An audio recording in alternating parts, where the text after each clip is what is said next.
Someone 4,500 years ago put this rock right here, and then another, and another. 2.3 million stone blocks later, some weighing up to 50 metric tons, they'd created one of the heaviest human-made objects of all time. For over 4,600 years, the Great Pyramid of Giza has endured in the Egyptian desert. For most of human civilization, it was the tallest building in the world. Its base is roughly the size of 7 New York City blocks, almost perfectly level, never deviating more than an inch. The 4 sides align to the cardinal directions with near-perfect accuracy, thousands of years before the compass was even invented. It has survived earthquakes, erosion, wars, countless plunderers, British explorers blasting their way in with dynamite, even Mr. Beast. Woo! That was awesome! To this day, no one has definitively figured out how exactly it was built. This is Khufu, a pharaoh of ancient Egypt. He's king of the wealthiest nation on the planet, and he's a god. He's going to live forever, and he needs somewhere to live out his immortality, a home that will last for eternity. It needs to be incredibly secure to house all his riches, and it should look amazing. His father, Sneferu, also a god, is buried nearby. He's the pharaoh who taught Egypt how to build pyramids. But the lines on his aren't quite perfect. Something went wrong. Khufu can do better. He can bring even more glory to Egypt. The nation is still mourning Sneferu's death. Khufu wants to lift the people up by drawing them into the most incredible project humanity has ever attempted. And then surely they'll love him and remember him. More than his dad, a project as grand as the Great Pyramid can only be pulled off by a very wealthy and very organized nation. Egypt is just that, thanks in large part to the Nile. Every year, the Nile overflows and fertilizes the land with rich topsoil, giving ancient Egypt the ability to grow excess crops, keep its population well-fed, and sustain a standing army that regularly plunders neighboring nations' wealth. So Khufu has all the money he needs to build something very, very extra. But money isn't everything. Khufu needs the smartest architect to design a building that will set him up for eternity. There's only one man for the job, his half-brother Hemiunu, a once-in-a-generation genius. The design won't just follow in his father's footsteps, it will surpass it in every way.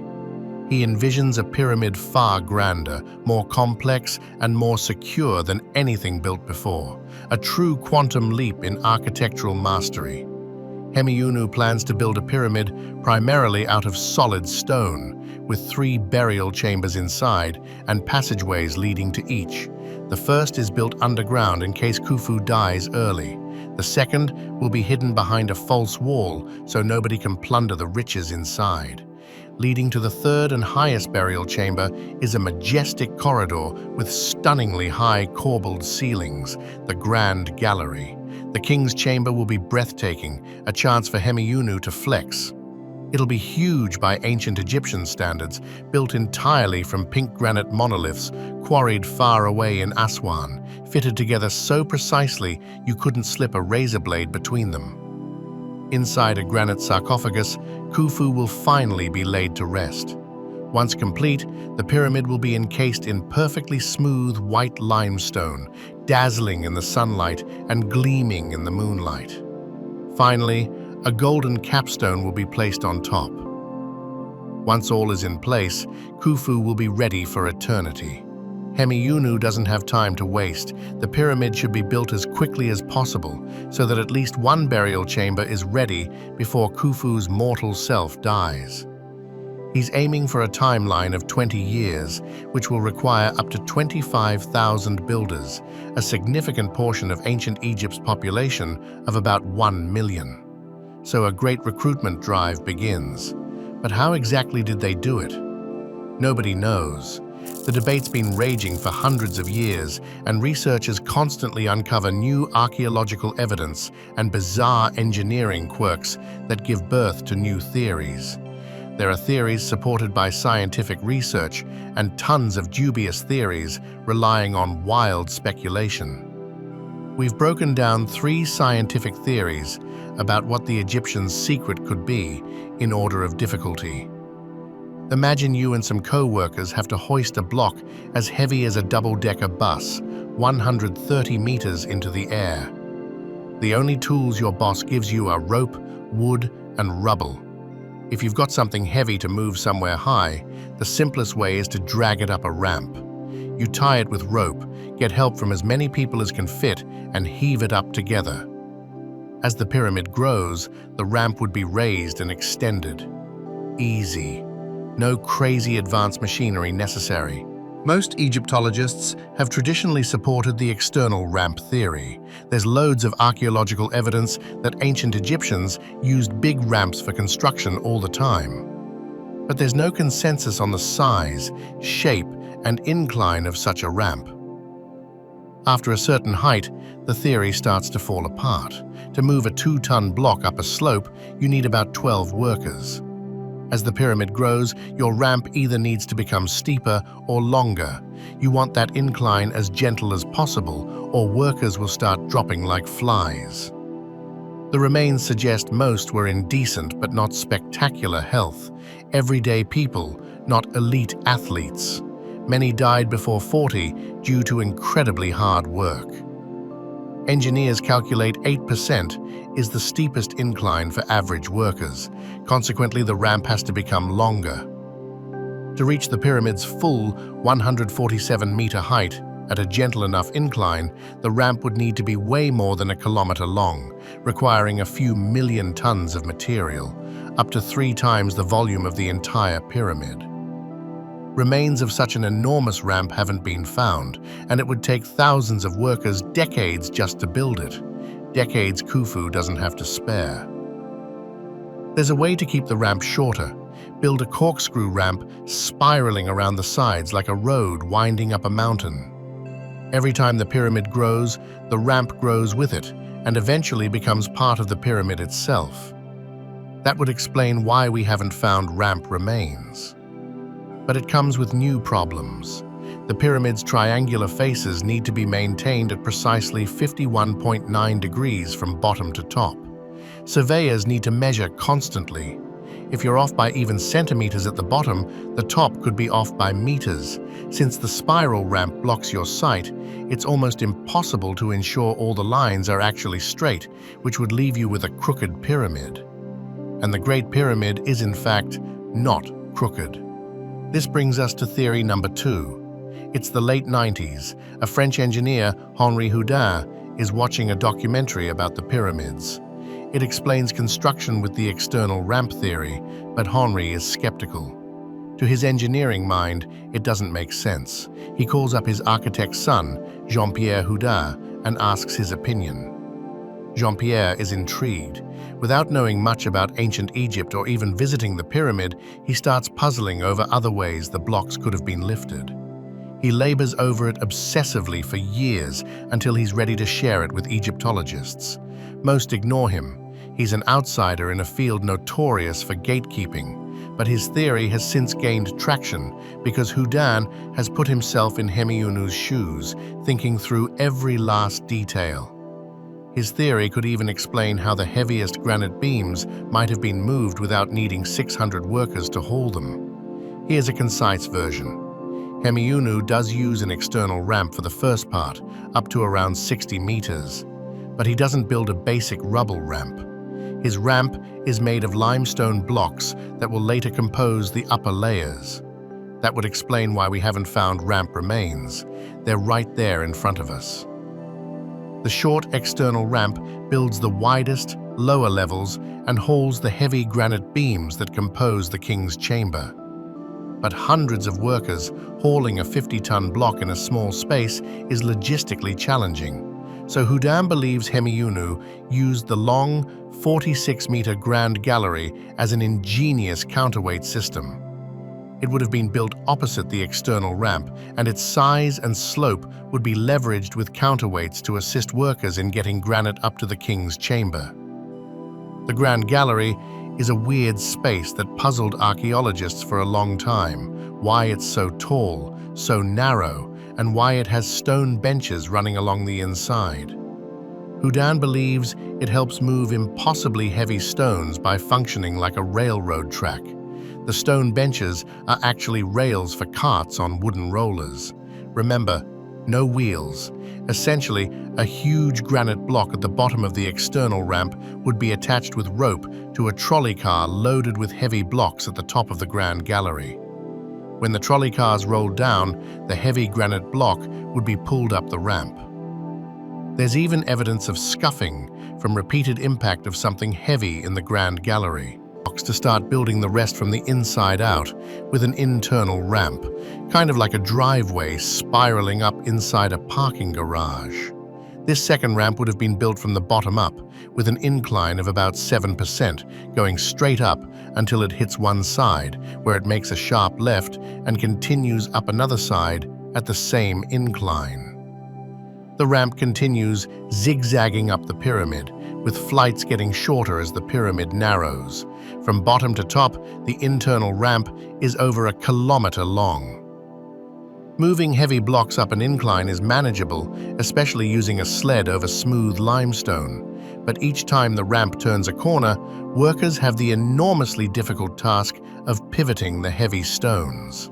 Houdin calculates the ramp had to be less than 3 meters wide, and workers would have needed somewhere to stand to turn the block. So he proposes that at the end of each flight, there must have been a big space left open for workers to turn the block, possibly with wooden levers or cranes. The empty spaces would also be a nice place to catch their breath. There's actually evidence of one of these spaces, a previously unexplained notch about 83 meters up that corresponds to Houdin's predictions. Houdin's theories offer viable solutions to 2 of the pyramid's biggest mysteries: how 2-ton blocks were lifted so high and how 50-ton beams were moved without space for hundreds of workers. But if he's right, the ramp's design would have been highly complex, carefully designed to avoid intersecting with any passageways or chambers. Critics are either unconvinced by archaeological evidence or wave off the internal ramp as overcomplicated. Many suggest the external ramp theory is likelier because it's simpler. But ancient Egyptian workmanship exhibits extraordinarily high levels of precision in so many aspects. Why not also apply this ability to a highly sophisticated ramp design? And why not entertain an even more sophisticated theory? In 2024, a flurry of newspaper articles announced that the mystery of the pyramids was finally solved, thanks to brand new archaeological evidence. As it turns out, the Nile might just be the key. Nowadays, the Giza Plateau lies in an arid strip of the Sahara Desert, kilometers from the lush banks of the Nile. But during the time the pyramids were built, the landscape may have looked very different. A 2024 study combined radar satellite imagery with deep soil coring techniques, identifying what appears to be a long-lost branch of the Nile flowing alongside the majority of the pyramids. The builders probably used this branch to move heavy stones straight to the pyramid base instead of dragging them from distant quarries. More than plausible, they used the Nile to transport blocks horizontally, but what about vertically? Another peer-reviewed study from 2024 offers a fascinating theory. The ancient Egyptians might have used hydraulic power to raise heavy stones. In other words, a water-powered elevator. The idea isn't new, but for a long time, credentialed Egyptologists considered such theories fringe and unscientific, just speculations cooked up by pyramidiates, until perhaps now. The researchers, including hydrologists, mechanical engineers, and geographers, found evidence that the earliest Egyptian pyramid could have been built using a floating wooden elevator capable of raising heavy stones with far less human labor. The water elevator would have worked like this. Rainfall and floodwater would be collected into a nearby structure functioning as a dam. A system of underground conduits guides that water into a shaft running from underneath the pyramid up through its central axis, kind of like a volcano. Within the shaft, floating on the water's surface, is a heavy wooden platform that workers would load with heavy stones from ground level. Then, they'd open and close valves near the bottom, feeding in or draining out water. Manipulating water levels would raise and lower the wooden platform like an elevator to heights of at least 17 meters. Then, workers would unload the stones and construct the pyramid from the inside out. The study's lead author claims his theories could also explain why later pyramids aren't as large as the Great Pyramid. As the climate dried out, builders couldn't capture enough water for a hydraulic lift system. They'd have to rely on human strength. So does this theory hold water? Experts are mostly skeptical. Zahi Hawass, a leading figure in Egyptology, says the theory is completely wrong. The pyramid in the study is not only smaller than Khufu's Great Pyramid, but differs structurally and was built of far lighter stones. So if Khufu's pyramid were built with some kind of water elevator, it would have to be bigger and perhaps more complex. So far, no comparable shaft is known to exist in the Great Pyramid. Ramps, however, are found all over archaeological excavations of ancient Egypt, so the most common theories continue to put forward some sort of ramp as the dominant construction model. There are other potentially viable scientific theories. One expert suggests multiple smaller ramps from all sides to cut down on construction time, but to this day, there is still no generally accepted theory for how they did it. Everyone wants to be the one to definitively figure it out. The Great Pyramid is the last of the 7 wonders of the world we have left. It's so old, even Cleopatra considered it ancient. But even though they've been around thousands of years, it's actually very strange we haven't found any blueprints. The ancient Egyptians were obsessive documenters. We have their tax records, their love poems, their receipts for donkey feed purchases from 4,000 years ago. But papyri with plans for the pyramids have never been found. Whether the plans were lost, hidden, or intentionally destroyed, we don't know. In 2017, scientists discovered a mysterious void in the Great Pyramid using cutting-edge particle physics. Researchers have yet to access these spaces. Some archaeologists believe the void isn't so mysterious, that it's probably just structural, stress-relieving spaces so the inner chambers wouldn't collapse. Some believe it helped refine Houdin's theory of the Grand Gallery counterweight system. Others, including Zahi Hawass, suggest the void might be Khufu's real burial chamber. Because that's the other great unsolved mystery. Khufu's mummy and all his treasures have never been found. Whatever it's for, the void reveals there's a lot more investigation needed to fully understand the Great Pyramid.